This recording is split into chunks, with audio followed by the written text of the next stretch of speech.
At para sa ating mga balita, Donald Trump, bakit hindi nagpatong ng kamay sa Biblia nang sumumpa ito? At planetang Mars, sasakupin na nga ba ng Amerika? Pero bago natin umpisahan ang ating mga balita, mangyari po lamang na i-like ang video ito para sa patuloy na paghahatid natin ng ating mga updates mula sa loob at labas ng bansa. Malaking tulong po ang inyong like para sa aming mga content creator. Maraming salamat po mga kababayan.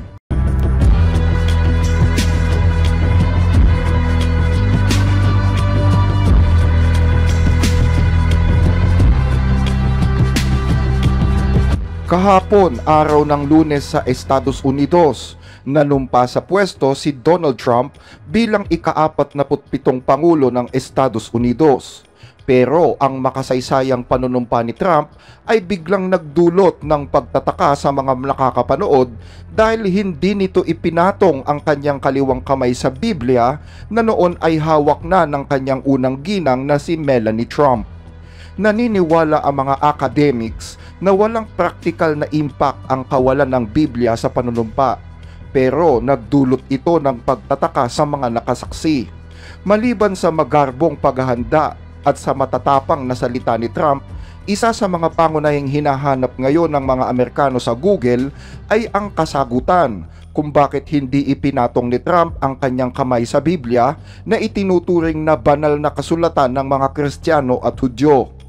Ayon kay Jemery Suri, history professor at presidential scholar mula sa University of Texas, hindi umano mahalaga kung ano ang pinanghahawakan ng isang papasok na pangulo habang nanunumpa, kung ito man ay Biblia, isang makasaysayang dokumento o wala man lang, dahil hindi ito nakakaapekto sa kanilang pagsisimula sa kapangyarihan.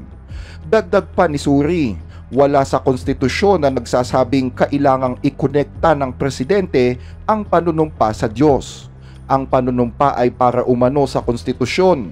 Ayon pa sa kanya, pinapayagan ng konstitusyon ang papasok na presidente na pumili kung siya'y manunumpa o magpapatotoo. Ibig sabihin, binibigyan ng mga founding fathers ng Estados Unidos ang mga ateista ng pagkakataon sa ganitong mga sitwasyon. Maliwanag umano ang sinasabi sa konstitusyon na ang panunumpa ay upang ipagtanggol ang konstitusyon at hindi ang mga doktrina ng Biblia. Ayon sa Artikulo 2 ng Konstitusyon ng Estados Unidos, ang papasok na presidente ay kinakailangang magsagawa ng sumusunod na panunumpa o pagpapatibay. Ako ay taimtim na sumumpa na tapat kong isasagawa ang mga tungkulin ng pagiging Pangulo ng Estados Unidos. Sa abot ng aking makakaya, aking iingatan, poprotektahan at ipagtatanggol ang konstitusyon ng Estados Unidos.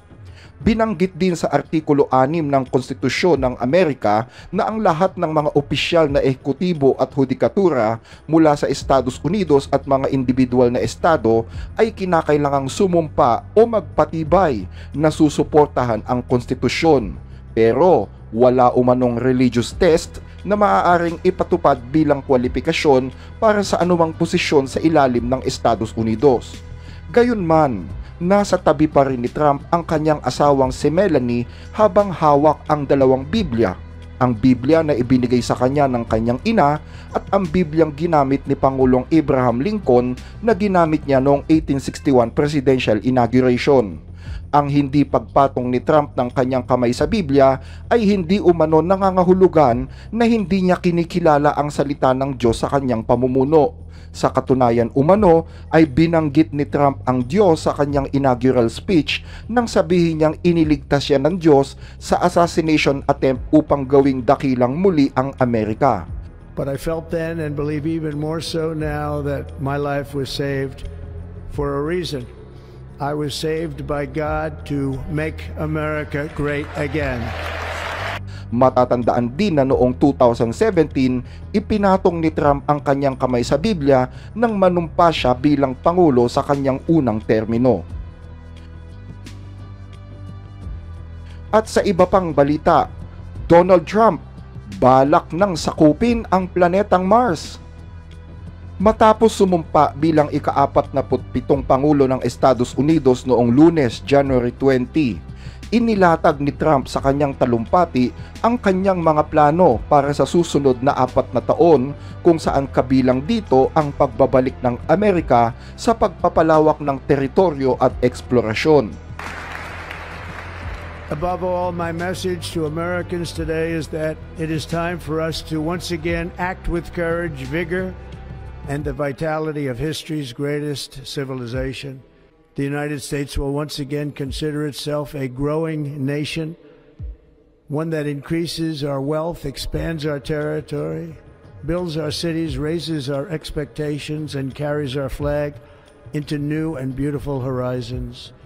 And we will pursue our manifest destiny into the stars, launching American astronauts to plant the stars and stripes on the planet Mars.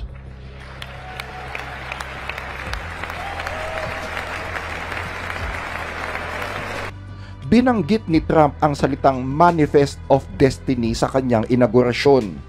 Ang Manifest Destiny ay isang pilosopya noong ika-19 na siglo na nagtutulak sa mga Amerikano na palawakin ang kanilang teritoryo sa buong hilagang Amerika, na nagresulta naman sa pagsakop at paninirahan sa mga lugar na ngayon ay bahagi na ng Estados Unidos.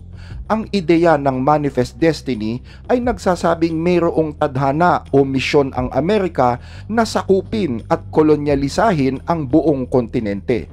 Gustong gamitin ni Trump ang konsepto ng Manifest Destiny at ilapat ito sa kalawakan. Ibig sabihin, nais niyang iparating ang layunin ng kanyang administrasyon na palawakin ang teritoryo hindi lamang sa lupa kundi pati na rin sa kalawakan, tulad ng pagpapadala ng mga tao sa Mars at pagpapalawak ng exploration sa space. Matapos banggitin ni Trump ang maambisyong pagsakop sa Mars, agaw eksena naman ang CEO ng SpaceX na si Elon Musk na dumalo rin sa inaugurasyon. Kapansin-pansin ang malawak na ngiti at thumbs up ni Musk tungkol sa sinabi ng bagong Pangulo. Matagal nang sinabi ni Musk na ang layunin niya sa SpaceX ay magpadala ng mga tao sa Mars upang gawin itong isang multi-planet species ng sangkatauhan. Sa katunayan, naglunsad na ang SpaceX ng 7 test flights ng kanilang malalaking Starship rocket, ang pinakamalaki at pinakamalakas na launch vehicle sa buong mundo. Pinakahuli sa mga test flights ay noong January 16. Kasama sa Flight 7 ang matagumpay na paglanding at pagkakakuha sa malaki at mabigat na Super Heavy booster ng Starship. Pero kalaunan, sumabog ang Starship vehicle na ito habang papaakyat na ito sa kalawakan pabalik ng mundo. Kasalukuyang isinasagawa ng FAA ang isang investigasyon tungkol sa insidenteng ito. Pinili ng NASA ang Starship ng SpaceX ni Elon Musk upang magdala ng mga astronaut sa buwan sa pamamagitan ng Artemis 3 mission. Ang misyon na ito ay nakatakdang maganap sa 2017. Dumalo rin sa inaugurasyon si Jeff Bezos, ang may-ari ng Blue Origin, isang pribadong kumpanya sa kalawakan. Matapos lamang ang ilang araw ng matagumpay na paglulunsad ng kanilang bagong rocket o ang New Glenn sa orbit, pinili ng NASA ang rocket na ito para mag-launch naman ng susunod na robotic mission patungong Mars o ang tinatawag na Escapade mission. Yan ay matapos ang ilang taon ng pagkaantala. Ayon kay Elon Musk, maaaring mag-launch ang SpaceX ng Starship na walang sakay na tao o uncrewed patungong Mars sa 2026. Matatandaan na sa kanyang unang termino mula 2017 hanggang 2021, nagpakita si Trump ng malaking suporta sa security at space exploration ng Estados Unidos. Itinatag niya ang US Space Force bilang bagong sangay ng militar upang pangalagaan ang mga interes ng Amerika sa kalawakan. Binigyan din ni Trump ng pansin ang National Space Council na pinamumunuan ng kanyang Vice President noon na si Mike Pence. Yan ay upang itulak ang NASA at iba pang mga proyekto sa kalawakan ng Estados Unidos. Nagpatuloy ang administrasyon ni Biden sa National Space Council sa ilalim naman ng pamumuno ni Vice President Kamala Harris na dumalo pa nga noon sa paglulunsad ng Space Launch System mega rocket noong August 2022. Inaasahan naman na mangunguna sa National Space Council ang kasalukuyang Vice President na si J.D. Vance na nanumpa noong linggo. Samantala, pinili naman ni Trump si Jared Isaacman, isang bilyonaryo na nakalipad na sa kalawakan ng 2 beses sa SpaceX rockets bilang nominee para sa susunod na pinuno ng NASA. Umaasa si Trump na ang susunod na 4 na taon ay magiging isang makasaysayang pagbabago para sa mga Amerikano. We'll stand bravely, we will live proudly, we will dream boldly, and nothing will stand in our way because we are Americans. The future is ours, and our golden age has just begun. Hanggang dito ang ating mga balita. Muli ay maraming salamat po sa inyong pakikinig.